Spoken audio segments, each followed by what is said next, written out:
On November 5, 1975, logger Travis Walton and 6 co-workers encountered a disc-shaped craft hovering above a clearing in the Apache Sitgreaves National Forest near Snowflake, Arizona. When Walton approached the object, his co-workers reported seeing him struck by a blue-green beam of light that lifted him off the ground and threw him backward, after which they fled the scene in panic.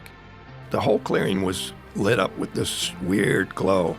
It's really hard for any artist or movie to try to duplicate the strange glow there was there. Made everything look really pretty eerie, you know. It was kind of a golden color, but with a kind of a softness to it that it wasn't like beams of light shooting out. It was just this haze of light. It had a metallic look to it. It was a classic disc-shaped craft. Most of the surface seemed to be glowing. There were darker areas that didn't give off light, but the parts that weren't glowing, it wasn't so bright that you couldn't look at it. After the initial search revealed no trace of Walton, all 6 witnesses underwent and passed lie detector tests about their encounter. The case gained national attention as one of the few alleged alien abductions with multiple credible witnesses. 5 days later, Walton reappeared near a local gas station in a disoriented state. He recounted being taken aboard the craft where he encountered humanoid beings with large eyes and small mouths, claiming to have interacted with them and observed the interior of their vessel before being returned.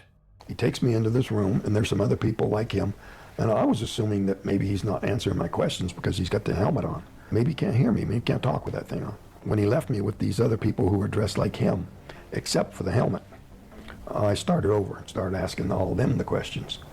They were not answering either. And they started trying to get me to lay down on this table. And I found that kind of alarming. I started to resist. In hindsight, it was probably that I woke up in the middle of some sort of medical recovery.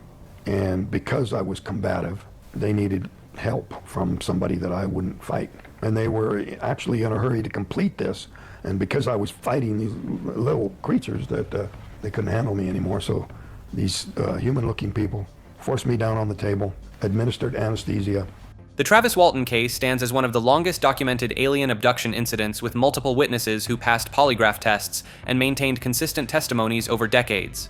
The detailed nature of Walton's account of his time aboard the craft, combined with the corroborating witnesses and physical evidence of his 5-day disappearance, has made this case a cornerstone in discussions of alien abduction phenomena. In the decades since, the case has garnered international attention, with Walton appearing on countless television shows, documentaries, and podcasts to recount his experience. Even today, the Travis Walton case remains one of the most frequently cited and thoroughly examined alien abduction accounts in history, with new interviews and investigations still emerging as public interest in UFO phenomena